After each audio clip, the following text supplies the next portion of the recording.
Hello there, everyone, and welcome into the newest installment of the Career Competitor Podcast with me, Steve Meller. And as always, we're brought to you by my friends over with the CG Sports Network. And we are the show that seeks to light that competitive fire within you in order to jumpstart or optimize your career. Now, my guest today stems from a background similar to mine in that of the world of swimming. But after having a storied career both as an athlete and then as a coach, she went on to building careers for herself. That's right, plural, careers for herself as a pharmaceutical sales manager. And she was also able to turn herself into a multi-million-dollar entrepreneur through her work in real estate and now in media. She's now working also as a life coach, and she is a recent author of the book Take Your Mark, Lead, which is a self-help go-to guide for people who urgently want to take charge of their lives. Kelly Pallas, ladies and gentlemen. Kelly Pallas is here with us on the show today, and I could not be more excited to introduce her to you. She's also a fellow podcaster working on Champions Mojo, which I encourage you all to make time to go give it a listen as well. We have very similar qualities in terms of what it is we're trying to do with our podcast, so I certainly encourage you to go check that out. But in relation to this particular episode of the show, it's always great when we can get back to the real cornerstone of what this podcast was built upon. And Kelly allows us to do that today as she is able to constantly look back and see all these many great qualities that she was using as an athlete back in the day that has allowed her to find the success in so many different areas in the years following her sports career. And I love it when it comes together like this because yes, we sometimes get away from this type of a theme, let's say, within our episodes, but when we can come back to the sheer core values of what this podcast is about, I'm always all for it, and I'm so glad that we're able to do that with this particular episode with Kelly today. So be sure to sit back and relax and get excited to listen into some of this just fantastic content courtesy of Kelly Pallas, and I hope you all enjoy. Hey guys, before we jump into this interview, please make sure if you're on Instagram, go to career_competitor, give us a follow. There you're going to find information about all my guests and episodes that we have coming up. In addition, I have links in my bio to each and every episode too. That link will take you to Apple Podcasts. If you are someone that likes to listen through Apple Podcasts, while you're there, take the time to leave a review of some sort. You can just click the 5th star, make things easy on yourself, or you can even write something as well. Let me know your thoughts. I would love to hear from you. In addition to that, make sure you're subscribed or following the show on whatever podcasting platform you're listening to us on. And finally, I would love to connect with you personally. So if you're on LinkedIn, make sure you're connecting with me, Steve Meller. I would love to hear from you. I would also love to hear if you think you or somebody else could be a great guest to come on the show. So many reasons to be following us, so many reasons to be listening to Career Competitor Podcast. But for now, let's get right to the interview. Okay, well, it gives me the greatest pleasure to welcome in Kelly Pallas to the Career Competitor Podcast. Kelly, how are you today? Oh, Steve, I'm so great. It's just fantastic to be here, and I've been waiting to get on your show because I love the name of your podcast, Career Competitor. I love that. Well, let's start right there then, because for me, sometimes with this show, I bring people on and they're trying to figure out, do we want to talk about your career? Do we want to talk about you, the competitor? And your story, frankly, Kelly, just screams someone who has always found a version of themselves in their career by maintaining that competitor that you are and everything that you seem to have done. That seems to be from the outside looking in, and I'm excited for you to address that a little bit here. So talk to me a little bit about that. What does being a career competitor mean to you? Yeah, I think it means being competitive in whatever you do. And the competition is usually against myself. So I know that that's weird, but as, you know, an aging athlete and an athlete that, looks back on a long career, I've been swimming for, 50 years now.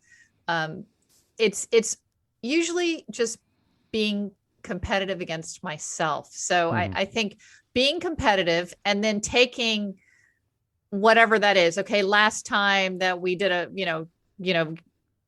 I have a podcast as well. And last time our podcast numbers were this last week. Well, next week we want them to be that. And then if if I am working with somebody that I'm coaching, because I do executive coaching, if I'm working with somebody that I'm coaching.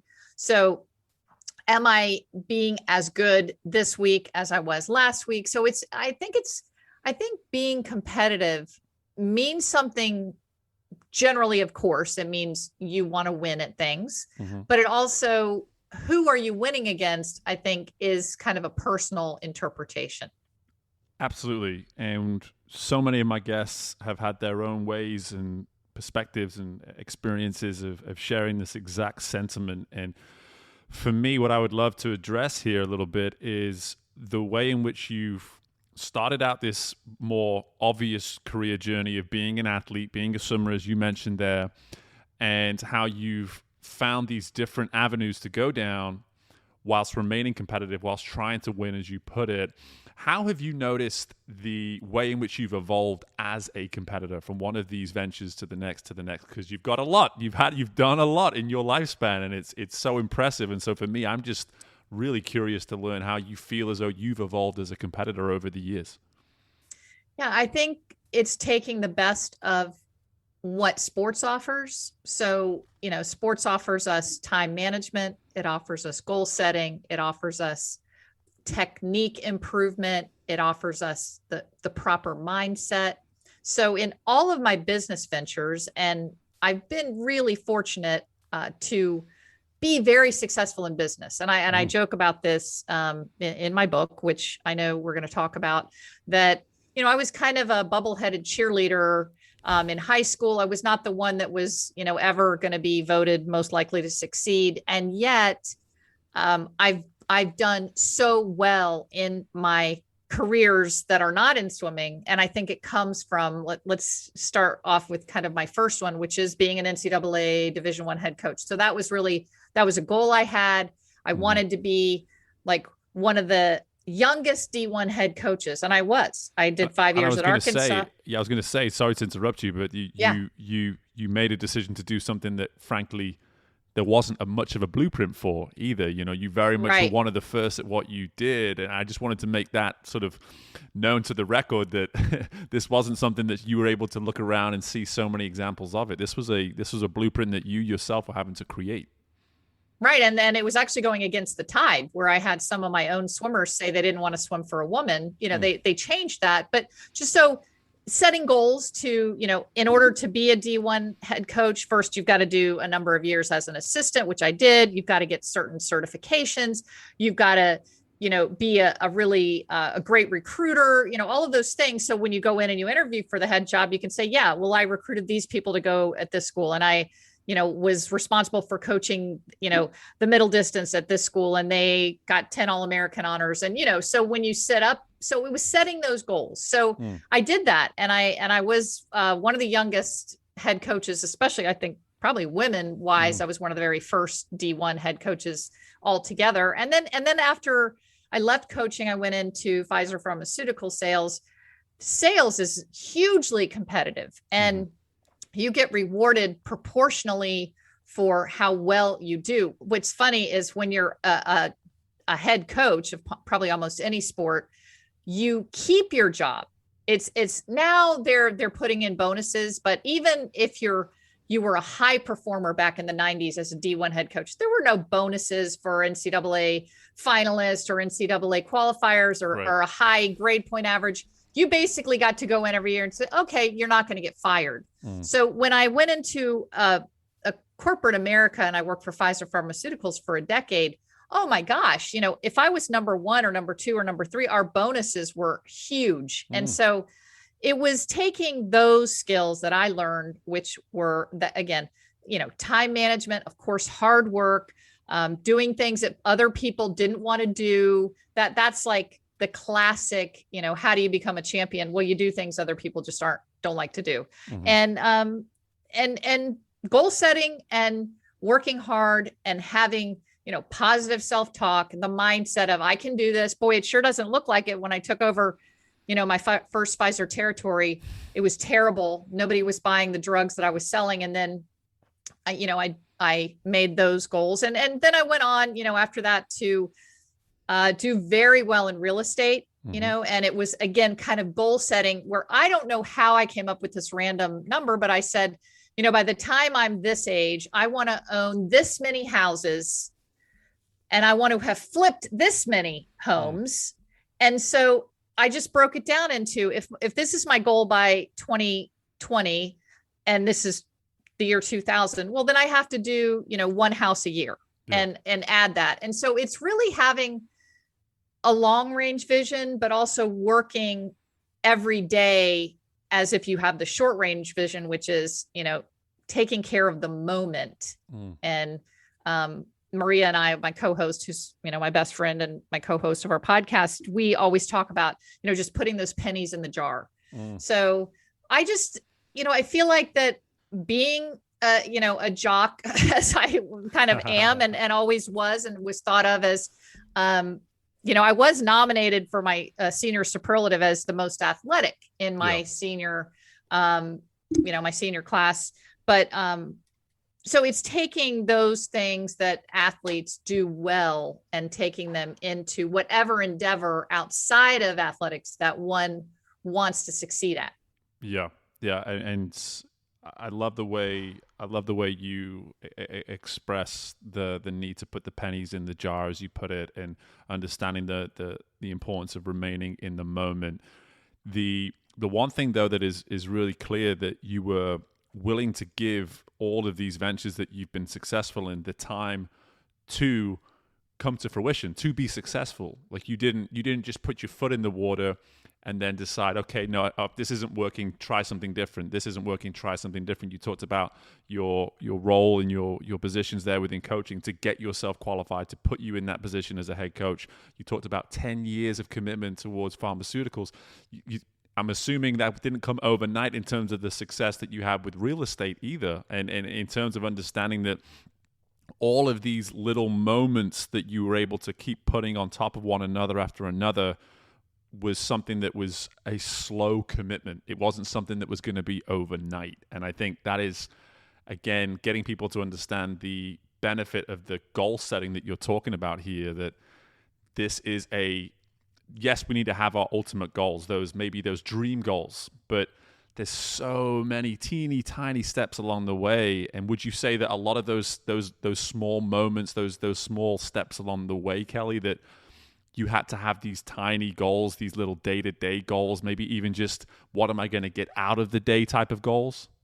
Exactly, because I am incredibly impatient. That would be, one of my top, if somewhere like, okay, name a few of Kelly's characteristics.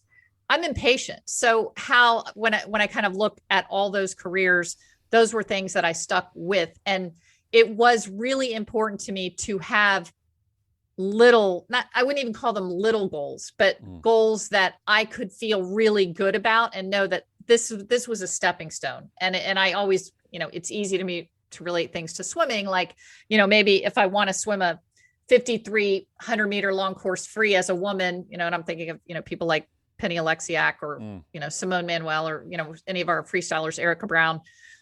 If I want to swim that, well, then I need to start and practice by doing 25s in, 10 flat or something. Sure.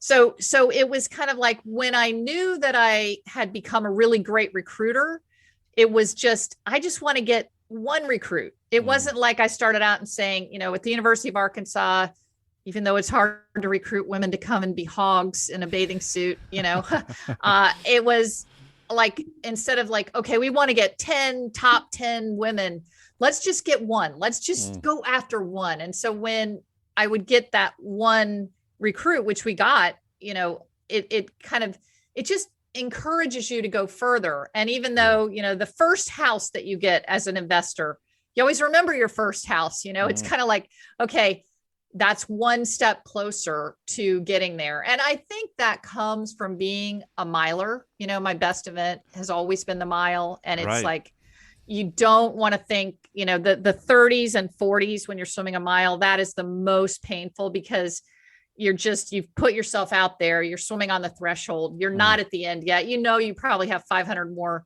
yards or meters. But you just stay in the moment. You're just like, okay, at this moment, I'm doing well. I'm holding my pace. I'm scared to death that in the next 100, I'm going to die and the piano's going to follow me. But right now I'm not going to think about that. I'm just going to hold my pace. And you can kind of, so that's, just having those little goals. So instead of, to get to your question, like to think, I am going to hold this pace through number 30 of, my 30th length of this. And it's kind of like, I'm going to hold this pace of working hard. I remember when we were flipping houses, we were in the trenches. I mean, we were doing a lot of the work. It's hot in Florida. You buy a house that's just full of, like I remember one house we bought, it had rats' nests all through it, gosh. And we're in gloves and masks and we're digging out rat's nest. And, when you buy a foreclosure, somebody may not have lived there for a couple of years. And, Sure. We're in there in 100-degree heat. I'm just thinking, what are we doing? But then I would visualize this beautifully renovated, gorgeous, you clean up the house and you paint it and you redo the floors and all the light fixtures and all the plumbing. And then it's just some magnificent before and after. But each little day was a victory. So that's, you make your victories. Yeah. You make your victories. I like that. And the one thing when we went into this interview, I was like, okay, how can we avoid talking too much about swimming? It's two people that live in the world of swimming. Right. It's hard. But it's so hard because it's so, it's just so normal for us to talk that way. And as you talk about there being a mile swimmer, understanding the value of trying to be as present as you're going through a race, that is so easy to get caught up in what's to come. It's so easy to get caught up in that. And you mention how you feel encouraged by each step of the way. And I think one thing people can be extremely guilty of, and I'm sure people listening to this will be able to connect with this, is that we're always looking at what's to go as opposed to embracing what we've actually accomplished. And you said it there with getting one recruit as opposed to focusing on the fact that you weren't able to get 10. You celebrated the one. And I think so many listening to this need to start celebrating the one, celebrating the step, celebrating the moment, whatever it may be. Yes, it's not the ultimate goal. Yes, you're not at the finish line yet. But if you're not listening to Kelly's words here and realizing that finish lines are really, they're very subjective. They're very much based around circumstances, and understanding that for you, because of those moments you were able to have, well, now the realism of this finishing line that was once a dream, well, you can now start to have that conversation. You can now start to talk about house number 9, house number 10, whatever it may be in the future, because you were able to deal with those initial foreclosure houses and all those little things. And I think this is kind of an ideal moment in the conversation too, to transition to your book, as you referenced earlier, because for me, I know what the book's about. So why don't you go ahead and tell everybody what the book's about? Well, it's something that I've been writing for about 10 years, and I finished it with the pandemic, but it's called Take Your Mark, Lead. And it's, it's on Amazon, but it's Take Your Mark, Lead, 10 ways to lead yourself and others like a champion. And it's 10 personas. So each chapter is a persona around, someone like the target maker, the discipline developer, the habit hacker, the success celebrator.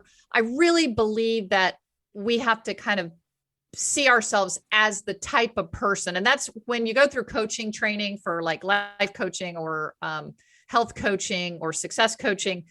When I work with a client, they have to see themselves as the type of person who, like you can't just say, I'm going to get up and run 5 miles. You have to see yourself as a runner. And when you take on that persona of, I am a fit person, you really own it.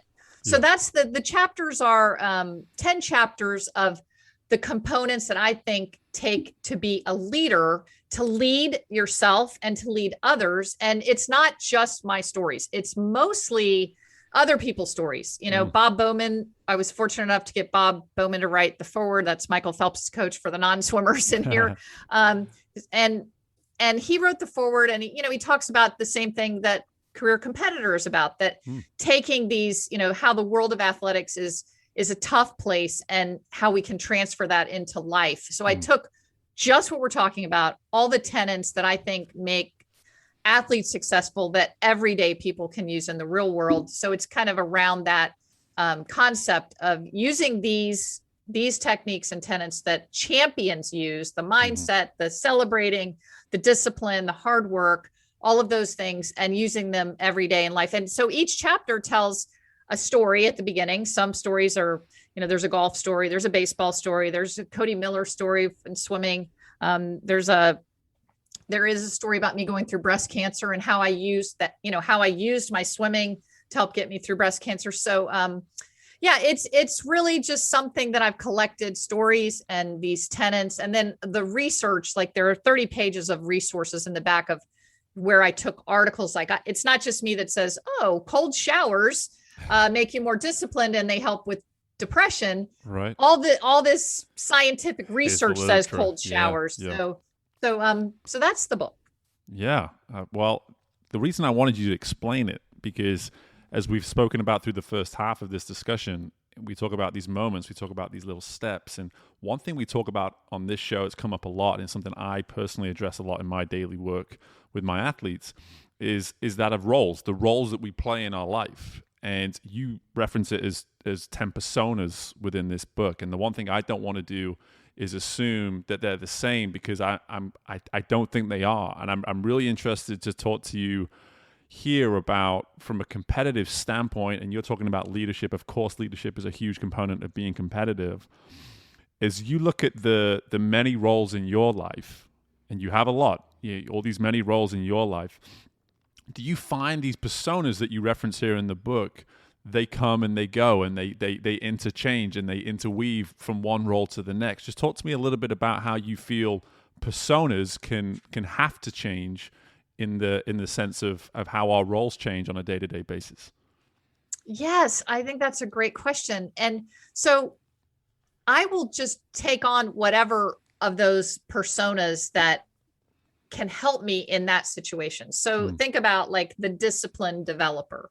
I know a lot of people are coming back from being out of shape with the pandemic, just the quarantine 10 or the quarantine 15 or the quarantine 20. And I was one of those people. The gyms were closed. I wasn't swimming, but even though I'm a regular master swimmer, so I came back to swimming, and I was it was just one of those places where, whenever you take off from swimming, you come back and you're like, this feels so terrible. This is the time I've now forgotten how to swim. It's like, okay, I'm never going to learn how to swim. It's finally happened. I forgot how to swim. And so I use that discipline developer where I just think of the techniques that I've learned, which is, you can eat a whole elephant one bite at a time. You just put one penny in the jar and then you have. So whatever I'm needing to go through, then I take on that persona, and you can switch between them, but the ones that I think are the 10. So an eager leader is someone who steps up. Then there's the target maker. So do I have the proper goals? Like, am I just flailing, with what I'm doing? Maria and I are starting kind of our third year of our podcast, and we're about to set goals for our third year. So that at that point I would take on the target maker, the passionate persister. This is something that really helped me get through breast cancer. Was that's kind of when I talk about the passionate persister, that chapter is amazing for people dealing with pain, with actual physical pain or a physical illness. I went through a chronic illness for 10 years. I'll spare you the details because medical talk is no fun. But using that, the habit hacker, the peak performer, the confidence carrier, you've got to be confident. Like sometimes I'll check myself and it'll be my negative self-talk, and I'll be like, wow, if I said that to one of my coachees or one of my swimmers, they would like report me to, being an abusive coach. Sure, if what I just said to myself, and so then I'll realize that I'm really lacking confidence in this, and so then there's the reflective thinker, where you cannot make steps to go forward in any endeavor that you want to succeed in unless you really reflect. And I think a lot of times high achievers and competitive people will just go from one success or one task to the next, and they don't ever reflect, what did I need to do? What did I do well? So you get to celebrate that, which is the success celebrator. That's the last one. What did I do well? And what do I need to improve? So it's really important to be that reflective thinker. So I kind of do a daily check and I journal. So that's one really nice way to say, which one of these important personas do I need to call on? And maybe I'm lacking confidence. Maybe I'm lacking discipline. I'm being lazy. Maybe I'm afraid of pain, which is so common to be afraid of pain. Maybe I don't have my goals in line. So this is, the book is, as many people have written to me, they say, boy, this is something to keep on my nightstand, my nightstand, because it's kind of a guide. Yes. As much, I almost called it a guidebook, but I don't know if I've answered your question. You absolutely have. I mean, for me, first off, the way I would knowing the book a little prior to our conversation, listening to you talk more about it, I would call it almost like a reflective manual, like this manual that you can, at the end of your day, reflect upon. Where did I go wrong? What did I do well? How can I do better? Like just that ability just to kind of look in the moment and truly analyze yourself if you are in any kind of role of leadership. And I think for me, we talk about leadership on this show a little bit, and I've always been one that believes that leadership is what you want it to be. Like if you want to be a leader, go ahead and do it. And I'm for me, listening to you talk about these personas and these types of leaders, for me, as someone who talks so much about roles, when I went through depression, establishing roles within my life really helped me get out of it, simply because I was so all or nothing as an athlete that I thought that's how I had to be in every single role of my life. And it was drowning me. It was drowning me every single day. It was too much for one human being to handle.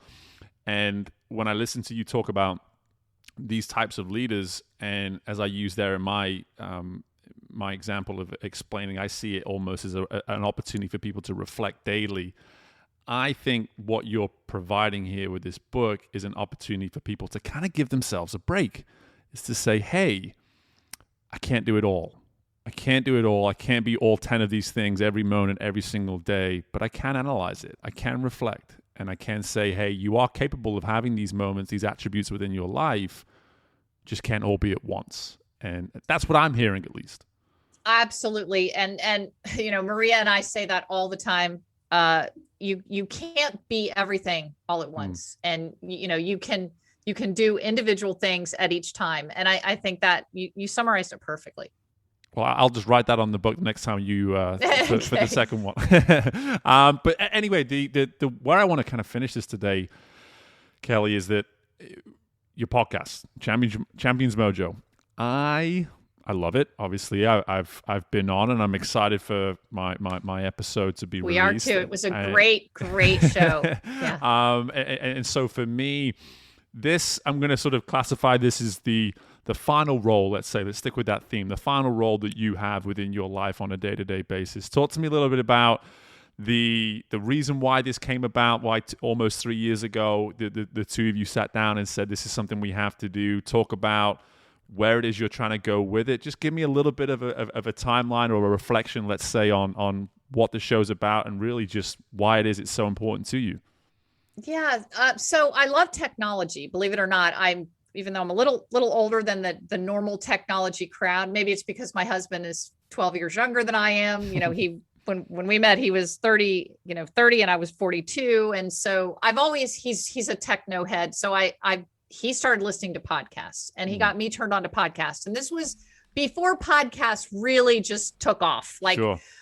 This was before the pandemic, before the lockdown. So we were a year before the lockdown in March of 19. And I wanted to listen to a swimming podcast. Like I wanted to have a podcaster interviewing the top swimmers and the top coaches. Sure. And I couldn't find one.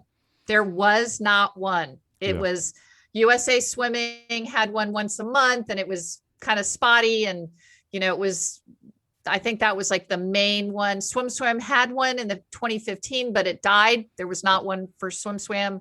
There was a little woman named Kate who was doing a podcast in her closet. I think she was 15. I'm not kidding. And that she had done like 3 episodes. And you know about pod fade, which you have not done, but pod fade is where it's real. And people do, the average number that people do is 7 podcasts and then they die. So I thought somebody needs to do this. And I had, I'd done a lot, like one of my first careers was actually in sports broadcasting. Yeah. And I that was right out of NC State. I did a year with Jefferson Pilot Production, and that's in the book too. But anyway, so we started the podcast, started interviewing people, got great people because nobody was asking these people to be on podcasts. So we got, all the top people. We did month after month. I mean, week after week, it was just piling up, and we loved it. And I think the main thing is just have great conversations that inspire people. And every other week, and Maria, I brought in because she's a cyclist, but not a swimmer. So when we have a lot of non-swimming listeners as well as swimming listeners, because we do not talk the X's and O's of swimming. We're not going to talk about how many underwater dolphin kicks or what splits you're doing. So we have a lot of non-swimming listeners. So when somebody does say backstroke flags or underwaters, Maria can go, what's a backstroke flag? And, because I mean, you and I, backstroke flag, it's like, of course, but how do you not know? Literally, if you ask 1,000 people, Steve, what is a backstroke flag? They'd be like, I don't know. It's just, I'm not familiar with that flag. Yeah. So Maria and I got the excuse to talk every week. She's a world-class athlete. We got to talk to all these great people. It just became a lot of fun. And then it just grew and grew, and we're still having fun with it. And it's, and now we're branching out, not just to swimmers, but we're also interviewing, all kinds of champions. And we like to talk about the word champion, meaning people who have won at things in life, but also that champion causes, like if you're a champion of a cause. So we're kind of going to go into that season a little bit. People who are championing things like, raising money for cancer, getting clean water to places. So that's Champions Mojo.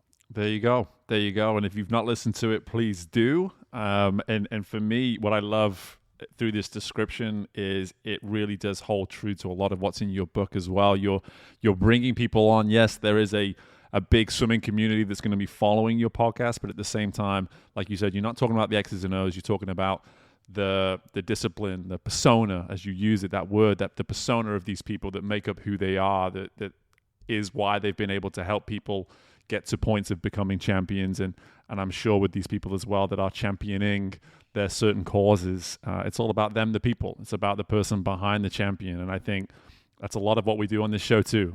We've talked so much today about your career, but if you're not listening to this and getting a feel for the competitor and the components and the qualities that have made Kelly the success that she is, then you've simply not been listening closely enough. Like there's so much good stuff in here, and I'm so delighted that we're able to do this and have you on, and just for the relationship and the friendship we're starting to build too. It means so much to me, Kelly, and again, thank you so much for the time, and good luck with anything and everything you've got going on in your life at the moment, okay? Thank you, Steve. It's been my pleasure. Really appreciate it.